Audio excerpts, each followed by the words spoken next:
FBR किसी भी बंदे का डाटा कहां से कलेक्ट करता है, यानी कि एफबीआर को किस तरह से पता चलता है कि इस बंदे के पास इतना पैसा है।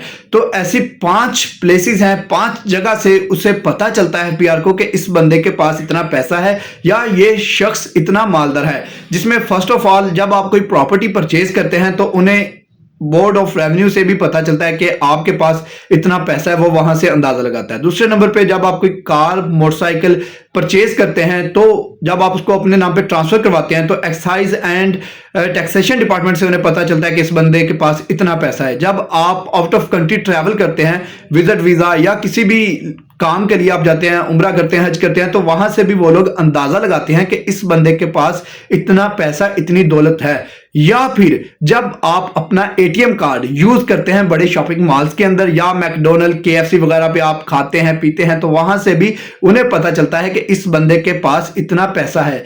सबसे लास्ट पे आ जाता है बैंक। बैंक के अंदर जब आपका कोई सेविंग अकाउंट है या आपको फॉरेन से कोई रेमिटेंस आ रहा है तो उससे भी एफबीआर अंदाजा लगाता है कि इस बंदे के पास इतना पैसा मौजूद है। इसके बाद होता क्या है कि आपके बैंक अकाउंट को फ्रीज किया जाता है। आपसे वो एफबीआर जो है वो आपकी टैक्स रिटर्न मांगता है। तो बेहतर होता है आप अपनी टैक्स रिटर्न फाइल करें, अपना तमाम जितना भी आपका पैसा है, आपके एसेट्स हैं, वो डिक्लेयर करें। अल्लाह हाफिज।